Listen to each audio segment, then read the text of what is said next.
Times Square, where we celebrate the dropping of the ball each new year, ironically, is also where we toast football's most celebrated award. And tonight, 5 finalists dream of capturing the 75th Heisman Trophy. Tim Tebow knows his way here. He knows the pride of a Heisman. Colt McCoy came so close last year. 3 players who emerged at midseason also muscled their way onto the stage. Ndamukong Suh of Nebraska, Ingram of Alabama, and Toby Gerhart of Stanford. They are all heading to the Nokia Theater, where within the hour, one of them will be welcomed to football's famous fraternity.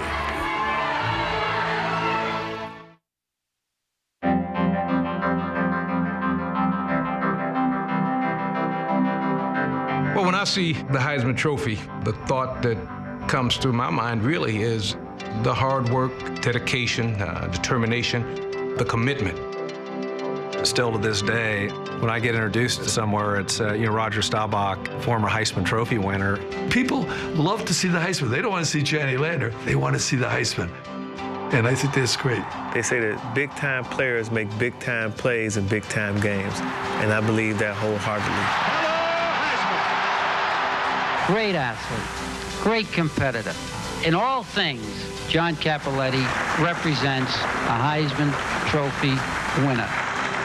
I'm proud of the fact that I'm with a group of guys that have the same experience and know what it's like to be at that level. Thank you with all my heart for giving me this trophy, and to my coaches and my teammates who made it possible for me to receive it. The reason I won the Heisman Trophy is because I was on some outstanding football teams. Guys who made me look good enough to win. It's not my trophies, but it's the members of the 1953 Notre Dame team. If it wasn't for them, I would have been just another guy walking the streets. You really have to become a team. And then this one person shines through, and lo and behold, you have a Heisman winner. Here's your ball game, folks. Uncorks a deep one for the end zone. Oh, he got it! He did it! Flutie did it! Touchdown! It is still looked at as the most prestigious award of any kind in sports is the Heisman Trophy. Being announced Heisman Trophy winner Desmond Howard never, ever, ever gets old. Just remember one thing, how you got here. Don't ever forget it. Be respectful of the trophy and be respectful of the fans that cheered you on. We care about each other. We care about the Heisman name. They're coming into a special group of people who are really doing their best to uphold the honor of the award. And folks, welcome to the Heisman Trophy presentation presented by Nissan. Certainly our honor here at ESPN to present this to you for a 16th season. We are inside the Nokia Theater. We're about 50 feet below street level in Times Square. Above it, all those people running around, all that chaos and confusion. Inside here, it seems calm, but there's also a lot of tension, a lot of suspense this season. Who's going to be? We'll find out within the next hour here. It's been an unusual Heisman race ever since Sam Bradford got hurt very early. There's been all kinds of opinions and philosophies thrown out there, old school versus new school. Tonight, we're going to have, I think, a suspenseful announcement in about 56 minutes or so. The tension of that moment, the excitement, certainly has changed a lot over the years. Dick Kazmaier, back in the 50s, he found a note in his dorm at Princeton, said, "Report to the dean," and they delivered the news to him. John Cappelletti was on set with Bob Hope, taping a special. They walked on and said, "Come with me, get in a limo. You've won the Heisman." Billy Sims was in a classroom in Oklahoma. Someone barged in with the big news. Of course, these days with the 24/7 talking heads and the tweeting and the analysis and the nitpicking and the scrutiny, to come through that and survive it as well as these 5 finalists have. The voters delivered them here with their balloting, but you have to hand it to all 5. But only one gets that thrill that our colleague Desmond Howard felt 18 years ago, that relief, that sense of pride, Desmond. Yes, CF, I'm backstage right now, and I'm on my way to the green room. That's where our 5 finalists are back there relaxing, trying to stay cool and calm. Now, you know, we got Tim Tebow. He's been here 3 times. He's the OG of the group, so I'm sure he's about as cool as Hugh Hefner right now. But the other guys, I'm not quite sure. Now, we had some fun earlier, and hey, here we go, our 5 finalists. All suited up, ready for the big announcement. I'll show you exactly how these guys made me laugh.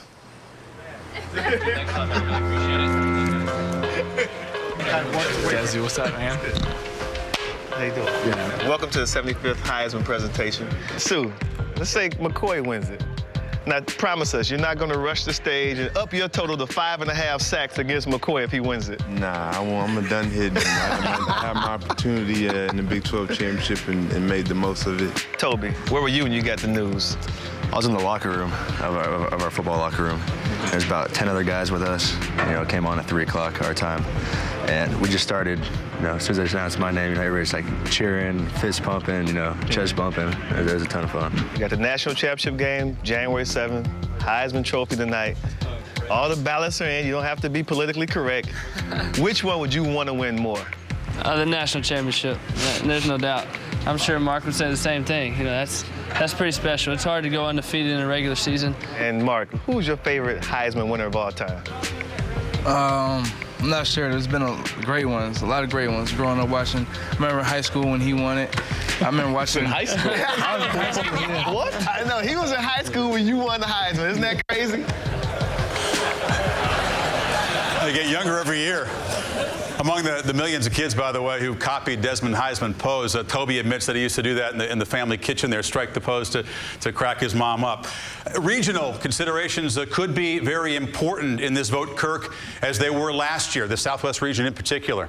Yeah, this year we thought we'd give fans a little bit more perspective on how the voting actually works. And you mentioned it, Chris, the entire country is broken down into 6 different regions. Now, within each region, you have 145 voters. Now, what's interesting, if you think about being a voter, you've got to follow college football all year. Take things into perspective, and by the end of the year, you have an idea who you think is maybe one of the top players, and you submit 3 names: first place, second place, and third place. First place, you get 3 points, second place, 2 points, and third place, 1 point. This year's finalists, let's take a look at where they're all from. Of course, Toby Gerhart from Stanford.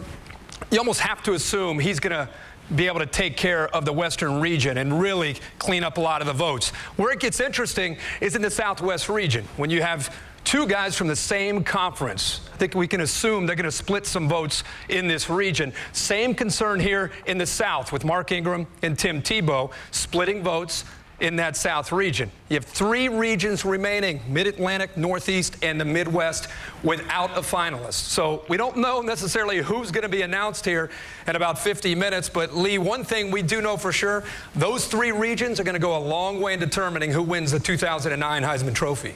Hey, Kirk, I really like your new toy. That's really nice. And I'm here with Jim Plunkett, the 1970 winner from Stanford. What does it mean for a Stanford player to be represented here in New York? Well, Lee, I think it's a very unique opportunity. Stanford doesn't exactly have, a lot of great seasons over the years. Every once in a while they come across with great teams and great players, and Toby's one of those great players. But it doesn't happen very often, but when it does, I think they make a splash like Toby Gerhart has. Chris, this is the only Stanford Heisman Trophy winner. It is, Lee, and Toby's the first serious contender since another number 7. John Elway ran second to Herschel Walker back in '82. So let's meet these 5 finalists, the leading rusher in the country, the senior running back from Stanford. Here's Toby Gerhart.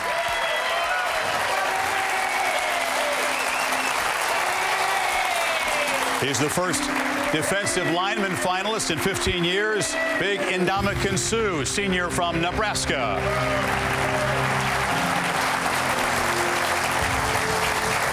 The all-time leader in career wins for a starting quarterback from Texas, senior Colt McCoy. Trying to become the 3rd sophomore in a row to win this award, and the first from Alabama, sophomore running back Mark Ingram. And he's back for a finalist for the 3rd time, the Heisman winner in '07, senior quarterback from Florida, Tim Tebow.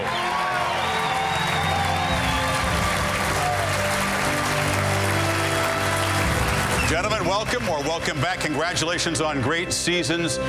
These 4 seniors will all soon graduate. Sophomore Mark Ingram, by the way, on the dean's list, scheduled to graduate early, so they get it done on the field and in the classroom. We'll hear about all of their journeys coming up, and of course, the big announcement: who will be the 75th winner of the Heisman Trophy. Well, Jay Berwinger was a one-man gang for the University of Chicago Maroons. In 1935, Jay won the first Downtown Athletic Club trophy, renamed the Heisman a year later. The trophy sat on the floor as a doorstop in his Aunt Gussie's home. Later, the trophy gained in prestige, and Jay, of course, grew to love the honor of being the first senior member of this elite club. Quarter century later, the Heisman was a big deal, and on a gloomy Halloween night in the Bayou, LSU's Billy Cannon came to the rescue, the most scintillating, celebrated punt return in Southern history.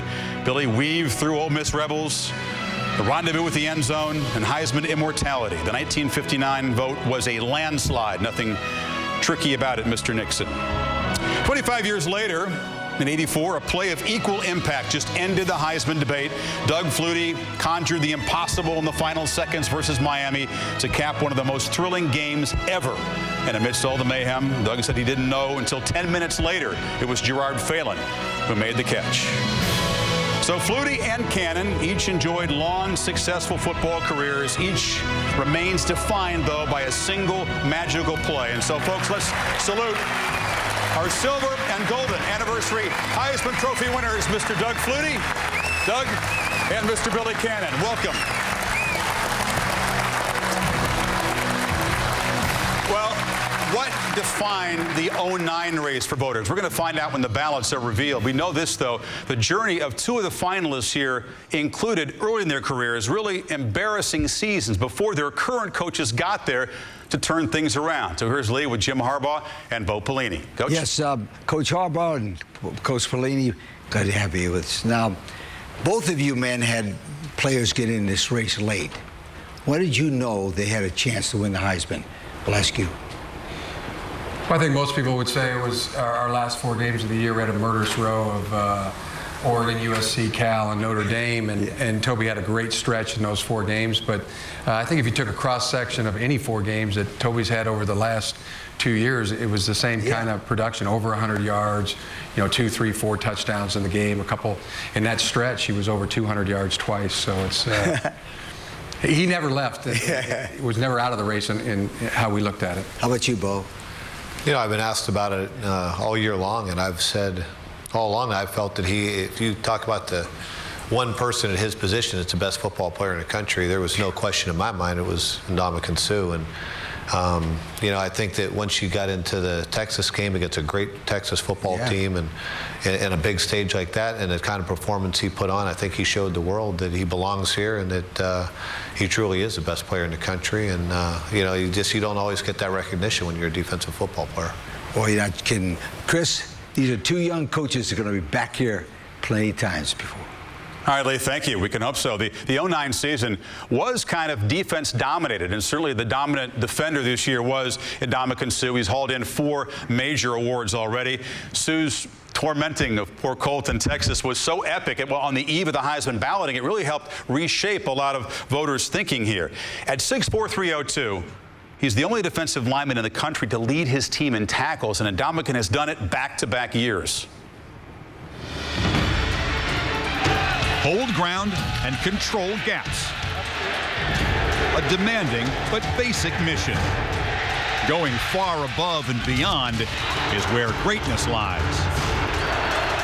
Suh disrupts or destroys plays by devastating blockers with upper body power, creating space, invading the backfield with nimble quickness, honed in his childhood sport, soccer, blocking 3 kicks, breaking up 10 passes, instinctively patrolling throwing lanes. Suh can single-handedly seize control of games. Now, stats alone don't assess the damage done, but notice the Texas opponents had averaged 6.5 tackles for loss per game. Suh had 7 by himself. His 4.5 sacks more than doubled what entire teams were totaling against the Longhorns. This quarterback's nightmare is really the product of the American dream. His parents each followed a path from far away to Portland to pursue their education. They met, fell in love, had 2 kids, and named their son after his 7'3" great-grandfather. Ndamukong means house of spears in the Ngemba tribal tongue. He came to football late, but in the last 2 years has certainly grown to reach his enormous potential. Ndamukong Suh, what a presence. I'm just really proud of where I've come from. My dad's from Cameroon, my mom's from Jamaica, so take great pride in their heritage. My mom is very rich in background. I mean, I've been back to Jamaica, and I enjoyed my small amount of time that I did get a chance to get back there. My dad played professional soccer in Europe, was born in Douala, Cameroon, so I mean, he's straight from Cameroon and made his way over here for school and on a merchant ship. Soccer was huge to me. That was really my first love of sports. I started when I was 3, and that's kind of really the only thing that I knew of. Ndamukong Suh throws him down. I think I kind of outgrew it, and I got a little frustrated with always getting called just because I'm a big guy. No yellow cards for knocking down guys in American football. I think he made the right career choice there. You know, Kirk in '94, Warren Sapp reminded us that statue back there, it's got a ball in his hands for a reason. It takes a great lineman to get here and get considered for this Heisman Trophy. Yeah, no doubt about that, Chris. And before we talk about being in the trenches and being here in New York City, as far as going back to Saturday night, you had a lot of people came up to me after that game and said that was one of the most dominating performances they've ever seen. When the ball left Colt's hand and landed out of bounds, just curious, what went through your mind when the ball landed? It was funny. I was actually just sitting there, saw a bunch of my teammates rush the field, and I looked up to the clock and it said 0-0, so started to celebrate. But then obviously things changed, and the callers, with that, there was still a second left, and we had another play to play, and we didn't make a play to win. So that's what it's left at. The attitude of playing in the trenches, and it's been well documented that that's something we just don't see. How do you feel your presence just being here tonight could affect interior linemen and how they're viewed maybe in the future? Really just gives them a chance to keep working hard, doing what they're doing, do the best, listen to the coaches as I did, and the great staff that I have on the defense side of the ball and offensive side of the ball, because I played on both sides. But I mean, it's opportunity, and they have a great chance to be here again, and I'm glad to be a part of this, and I mean, it's a very humbling experience. Now, quarterbacks, running backs, receivers obviously get a lot of attention, a lot of hype, a lot of glamour. What's something that by playing in the trenches they've never experienced, that only people who would have an appreciation that have played in the trenches have maybe experienced? Just as different things that happen. And there's ways I can affect plays that I won't make that play. And that's what I try and do to help my teammates, and that's what my job was really to do this year, because I was kind of going to be that guy who had to do the dirty work and not make a name for himself. I already had my name for so far, so I had great guys around me, and Jared Crick, Pierre Allen, and Barry Turner, that I just wanted to make plays for me, and which they did. They did a great job of that, and which allowed me in turn to go after and lead this team in tackles. Congratulations on not just a great game against Texas. A lot of people have been talking about that game, but just a dominating entire season. Great job. Thank you very much. All right. Well, it was lights out for lots of people that Ndamukong tackled this year. He's expected to be back in New York in April. He is at or near the top of all those NFL draft boards. Speaking of NFL football, Monday night, the Cardinals trying to slam the door on the NFC West and will take on the 49ers. Coverage begins 8:30 Eastern Time on ESPN. Our presentation will continue. We'll meet the other 4 finalists. A familiar face, of course, Tim Tebow and Colt McCoy. They get a chance to hang out together at one of New York's landmark delis and try to tackle the huge sandwiches inside with limited success.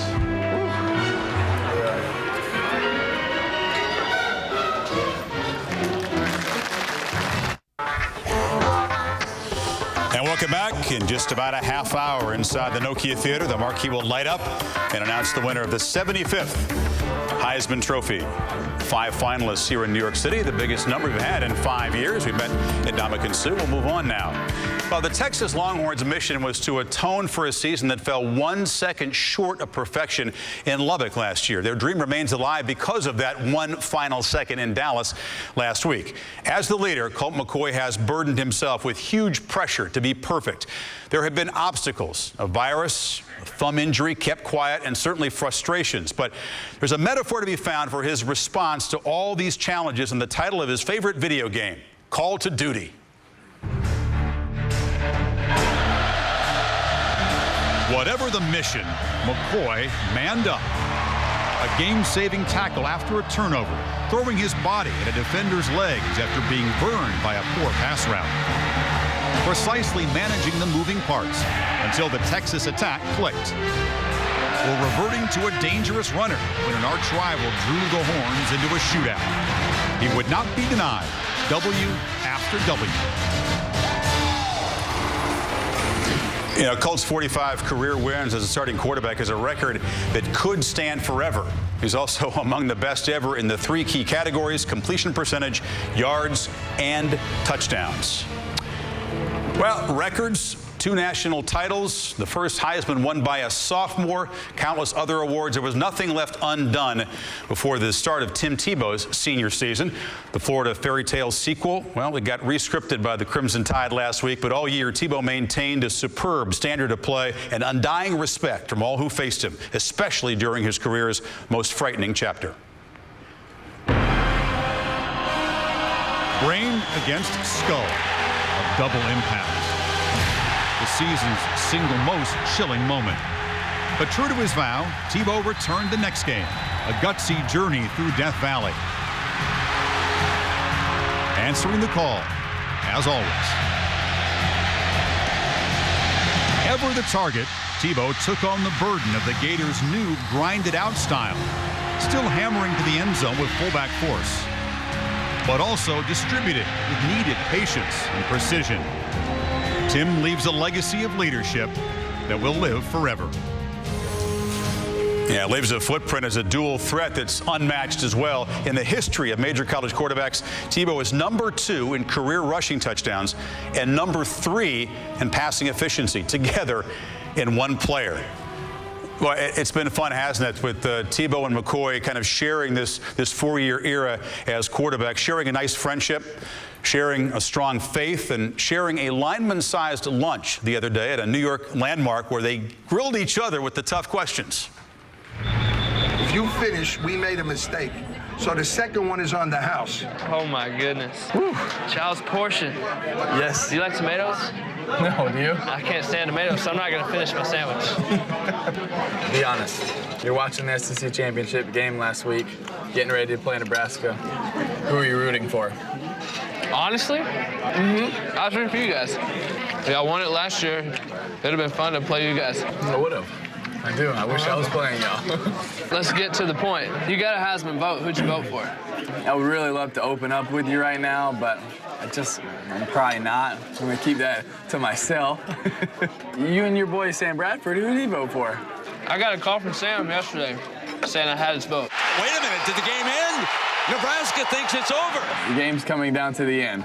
When you start rolling out, what's going through your mind? Well, there's 11 seconds when I saw it. High as you can? No, not lob it as high as I can. I didn't know the rule. I thought that if you throw it past the first down marker, that's when clock stops. I knew when I threw it away that I probably had close to 2 seconds left, so I really wasn't worried about it. Where is your Heisman Trophy?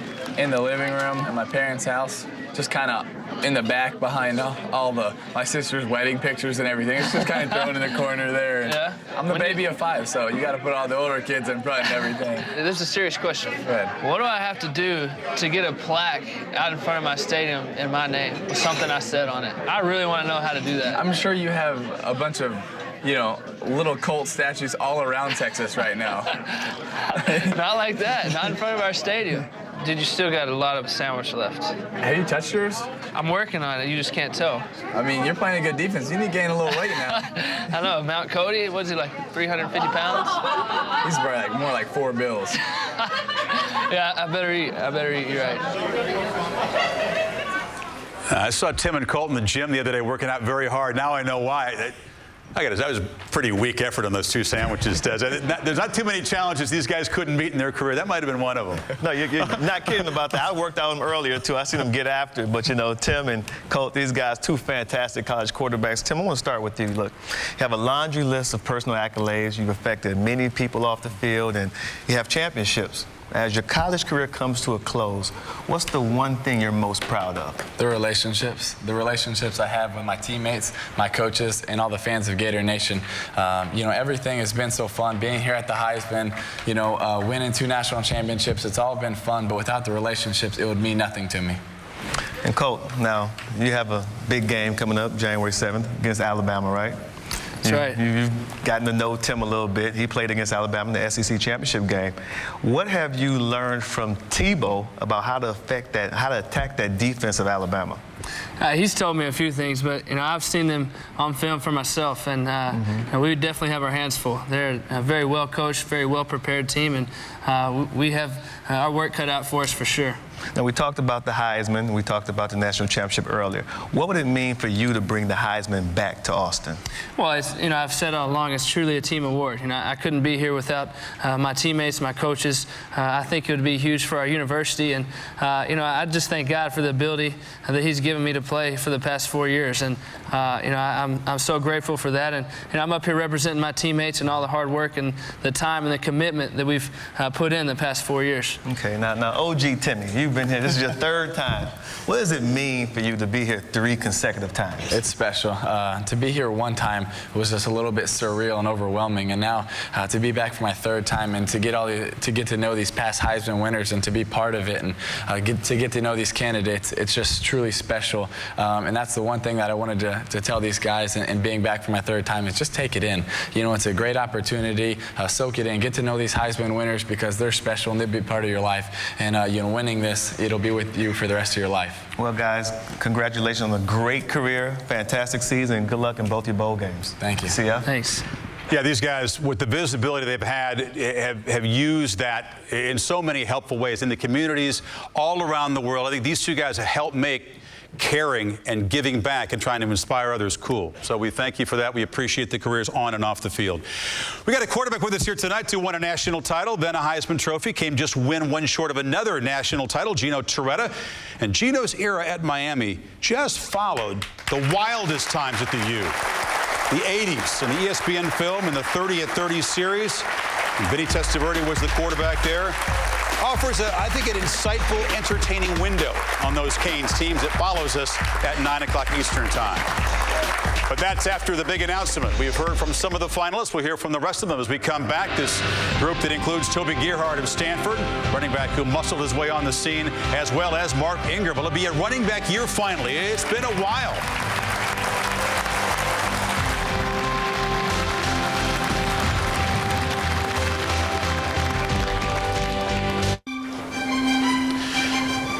Welcome back to our Heisman Trophy presentation presented by Nissan inside the Nokia Theater. The 5 finalists have gathered. The hour is approaching. We should have our winner announced in about 20 minutes. Well, the running backs here with us tonight should be smiling a little bit. Guys like Tony Dorsett, Mike Rozier, seated next to him. Archie Griffin, 2-time winner down on the end. Why? Because this decade, only 1 running back has won the Heisman. There were none in last year's top 5, 1 in the top 7 2 years ago. But in 2009, backs are back, even though the only top contender not running a spread offense is Alabama, where Mark Ingram certainly busted out of the background as a sophomore first-year starter to shoulder the load and smash the Tide's single-season rushing record. Mark is Mr. Maximum, muscling the most out of each carry, pushing to the limits his many gifts: vision, balance, strength, burst. It starts with his stout heart and strong will, a refusal to surrender to a single tackler.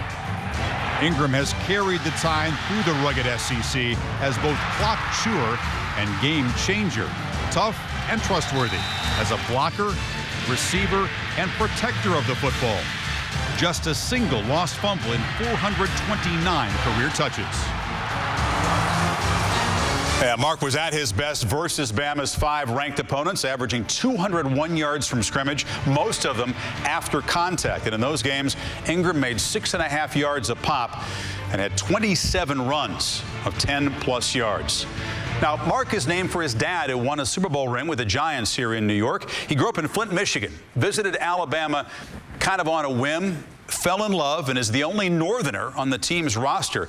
Now, Mark admitted to me when he first got down there, didn't know that much about this Bear Bryant fella, but he's now immersed in the Crimson Tide lore, and tonight he might create a proud new milestone.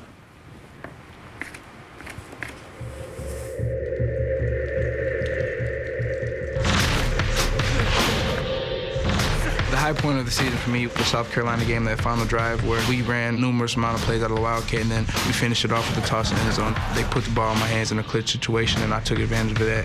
Turns it upfield. He buries his head. He fights his way. He's in. Touchdown, Alabama. I love Family Guy and SpongeBob. I love to watch cartoons. Sometimes I like looking at the stars at night when the stars are out. I like to find the Big Dipper. When the ball's snapped and I get the ball, I just hear noises, shh, pow, pow, you know, and then I just see flashes of different colors of jerseys, and I just react to it. People ask me, what did I do, or what did I see? I really can't tell you what I see, because all I did was react. All the great players that have come through here, all the All-Americans, and there's not been one Heisman winner at Alabama. The fact that I have the opportunity to bring that trophy back to this program and back to the Alabama family and the coaches and the fans, I'd be really proud to do that for them. They're on pins and needles in the Crimson Tide Nation tonight. Just like Mark, Toby Gerhart was the focus of each opponent's preparation. They schemed and they obsessed trying to contain college football's busiest ball carrier. But each Saturday, Stanford's number 7 train left battered bodies and bruised egos in his wake. Relentless, tireless. With each churning, punishing run, Gerhart gains strength while weakening the will of his opponents. Physical power boosted by mental toughness and remarkable stamina. Toby leans and lowers his pads at impact, so defenders feel all 235 pounds. He has brute force coupled with big play burst and surprising agility. Hopping into holes, weaving through the secondary with an instinct for the end zone that's unmatched. A touchdown, Toby led the nation with 26 of them. He's also number 1 in rushing yards and carries of 10-plus yards, a whopping 50 of them. You should know that Toby attacks his approaching graduation with the same zeal that he attacks the end zone. He's taking 21 unit hours here at Stanford this season. That's insane when you're trying to play football. Took a final exam on Thursday morning, the same day they collected the Doak Walker Award. A 2-sport star on a campus better known for producing 18 Nobel laureates. I'm Toby Gerhart. Here comes Gerhart. Touchdown! And this is Stanford University in my eyes. All right, so this is the main entrance into campus. Right up ahead of us is the quad. We got the math corner, where I had a math test last night where I didn't do too well. Up ahead, we have Hoover Tower, definitely the tallest building on campus. All right, so here is the intersection of death, as we call it, because quite often, people are wiping out. All right, so we are at Sunken Diamond, which is home of the Stanford baseball program. I've played 3 years out there in that corner out in left field. Toby Gerhart with the home run. My teammates made a nameplate for me. I guess now it's Tebow Gerhart. This is Stanford Stadium. My favorite place is right here, the end zone. We got there quite a few times. All right, so this is the Stanford Hall of Fame. Our sole Heisman Trophy winner, Jim Plunkett. It'd be nice, to have another trophy in here with my name on it. Toby's parents, Coach Todd and Lori Gerhart, a college professor. Boy, there's lots of proud parents in this room here tonight, Kurt. Yeah, mood lighting continues here in the back set, Chris. The one thing that's interesting, Mark, and looking at today is it's Mark Ingram Day in your hometown of Flint, Michigan. Very cool honor for you. A tough town going through some tough times economically, obviously. What did you learn growing up in Flint that you think has helped you to succeed down in Tuscaloosa? Just to push throughout hard times. As long as you set your goals for yourself and push through them, nothing can stop you. Just set your goals high and aim for them, and don't let anybody knock you off track in it. And as long as you set your mind to something, you can accomplish it if you have the inner drive to do it. You've talked a lot about how your dad has been very responsible for you being here tonight and having such a great year this year. What's your message to your dad tonight? I know he's watching. It's just, I'll tell him thank you, that I love him to death. Sometimes when he was hard on me younger in life, I didn't understand why, but he would always tell me that I'd appreciate it later in life, and I really do, because it's helped me become a better football player, a better person, and I'm just very proud that he's my father. Toby, for you, we were just talking 1-11 your freshman year to a great year this year. Jim Harbaugh's done such a tremendous job in turning that program around. In your mind, what's the difference from that freshman year as a team to where you are now in New York City and your team had such a great year? I'd say the passion for the game. Coach Harbaugh has just brought in this love. It seemed to not be there my freshman year. And as he's been there the past 3 years, we've continued to get better and better. He tells us to approach each game to be physical, and I think we've done that. And as a result, we're 8-4 and going to a bowl game for the first time in 8 years. To hear that you play baseball and also football, it's not like you just pick up and play a little baseball. You guys go to Omaha almost every single year, and you're a great player playing baseball. Can you talk about the challenges of being a two-sport athlete today, and what allowed you to get through that, along with carrying 21 hours, it seems like, per semester? Time management. I mean, I just harbor on that. But, it's just being committed to everything, to football, to baseball, and to school. And you got to balance your time. Be at each place when you can. Don't take time off. And just soak it up, enjoy it, meet with the coaches in your free time, and just learn the system. But, I've had a great time doing it, and I wouldn't change a thing about it. Congratulations to you, and also, Mark, to you. All right, Chris? Boy, just as solid a guys as they are solid football players, a tremendous character for all 5 of these finalists. Toby and Mark said they would be relaxed here tonight, wouldn't be nervous. I don't believe it. The big announcement's coming very soon. Only one of these 5 finalists can be the 75th Heisman Trophy winner, so it's time to call to the stage. The former Heisman winners are with us tonight. An excellent turnout. Guys, make your way up here. We'll join the circle behind me here, and very soon we will welcome in the winner of this year's Heisman Trophy. 5 worthy finalists, all kinds of opinions for the 920-some voters around the country, but only one of them will join this very famous roll call that began way back in 1935 with Jay Berwanger and stretched to 2008. And Sam Bradford. The announcement next from New York City.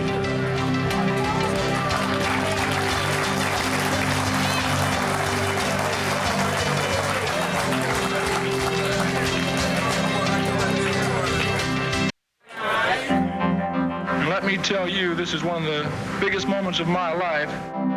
The representative from the Downtown Athletic Club came to the Bob Hope All-American show. It was announced to the group that I had won the Heisman Trophy. I was one of 3 who was invited to New York for the announcement of the Heisman. Got to New York, and I was the only one there. Thank you with all my heart for giving me this trophy, and to my coaches and my teammates who made it possible for me to receive it. Moose Krause, our athletic director, called me up. He said, Jan, get over to my office. We just got a telephone call from New York. You won the trophy. If it wasn't for the cooperation of my team and the coaches, I wouldn't be able to receive such an honor. I was in class, and a guy ran in and said that you just been announced that you was a winner of the 1978 Heisman Trophy winner. Well, I didn't leave. I had a professor who didn't care anything about athletes. So I stayed until that class was over with. We care about each other. We care about the Heisman name. They're coming into a special group of people who are really doing their best to uphold the honor of the award.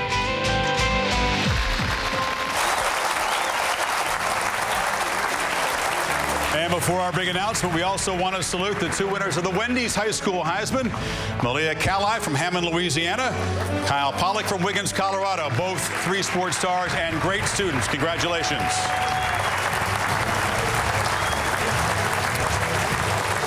And now the moment is here. Who's it going to be? Who's going to join the 26 Heisman Trophy winners on stage behind me here from the 50s? Dick Kazmaier, John Latner, Howard Hopalong Cassidy, Paul Hornung, John David Crow, and Billy Cannon, his golden anniversary year. From the 60s, Gary Beeben. From the 70s, Jim Plunkett, Pat Sullivan, Johnny Rogers, John Capoletti, Archie Griffin, Tony Dorsett, and Billy Sims. From the 80s, George Rogers, Mike Rozier, Doug Flutie, his silver anniversary season, and Tim Brown. And from the 90s, Desmond Howard, Gino Torretta, Charlie Ward, Rashawn Salam, Danny Werfel, and Ron Dane. And from the 2000s, Eric Crouch, and down on his seat, of course, Tim Tebow. It's a great turnout. They are almost as eager as these 5 finalists to find out who will join this club. So we bring on the Heisman Trophy trustee, Mike Comerford, for the big announcement. Mike?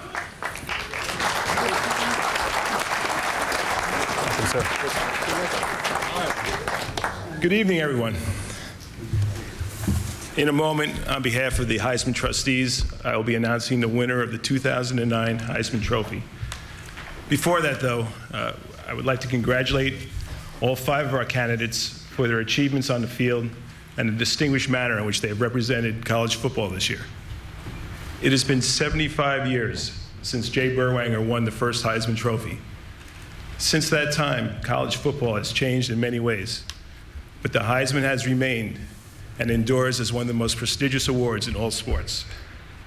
One of you tonight will be welcomed by our Heisman winners on the stage into the elite Heisman fraternity.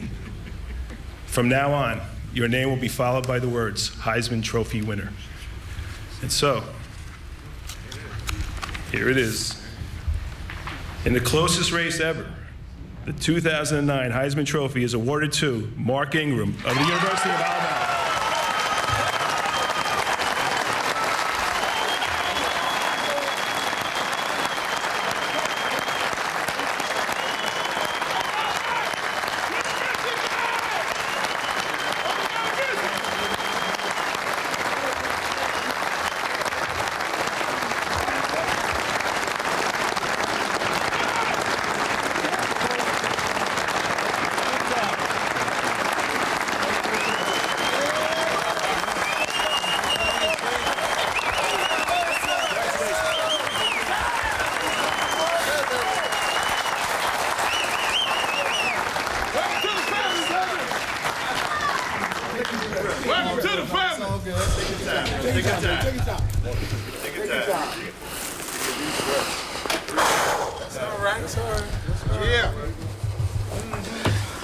Good evening, everybody.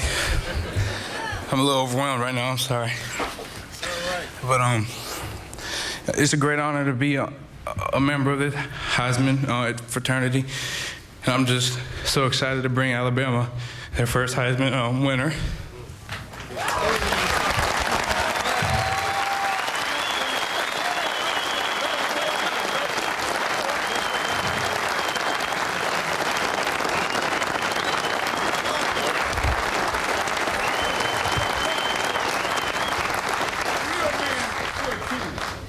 First and foremost, I'd like to thank God.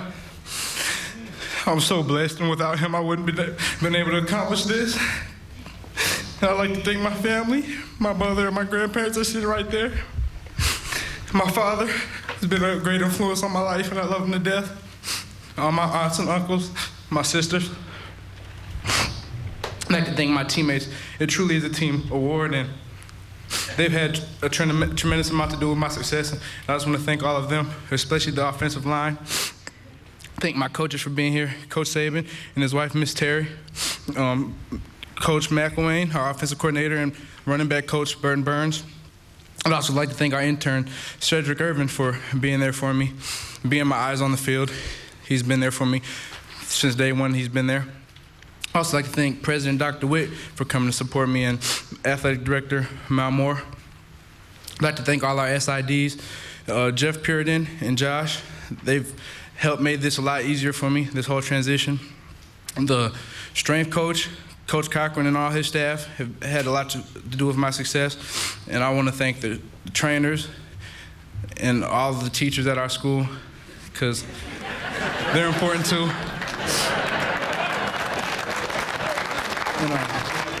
And most importantly, all these finalists right here, they were all well-deserving. They're all great players, and they've helped their teams out tremendously, and they've had tremendous seasons. What is most important to me is the relationships I developed with all of them. You see them all on TV, and it just means a lot to me to bond with them and find out the real people that they are. And we've developed relationships in Orlando in these past 2 days that I will cherish for the rest of my life. And I'm really looking forward to being a part of the Heisman family, and just thank you.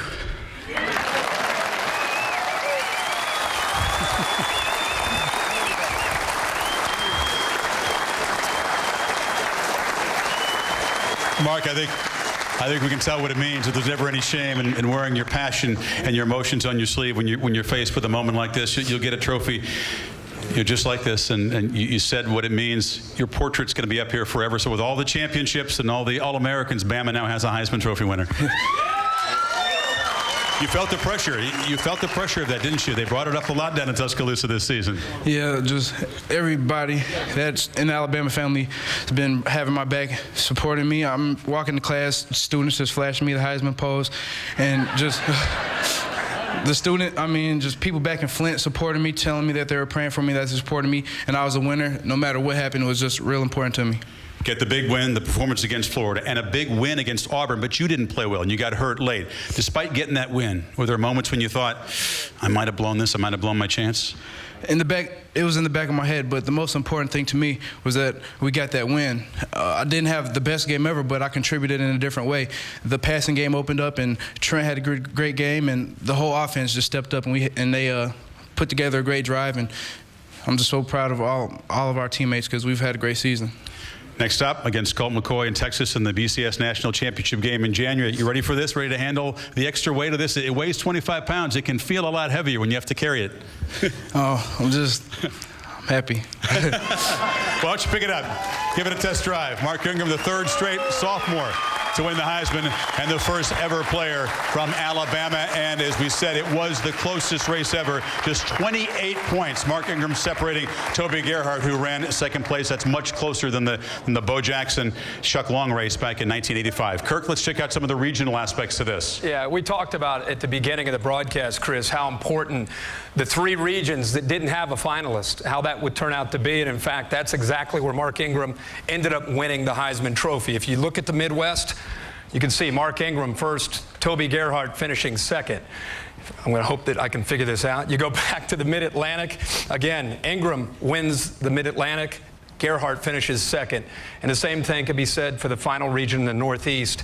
Mark Ingram making a statement all across the country, and especially turned out in the three regions where we did not have a finalist. Ingram just edging out Toby Gerhart. And as far as the Southwest and the South, the votes were split. Suh ended up winning the Southwest, and in the South, Mark Ingram won there as well. And Ndamukong Suh made a big statement for defensive players. He had the most points ever this year for a fourth-place finisher. So there it is, your final tally. Mark Ingram in the closest Heisman vote ever. And I want the fraternity members to welcome in Mark. They enjoyed your emotional speech, and now you get to know these guys and be a part of this group forever. Tim Tebow, come on up.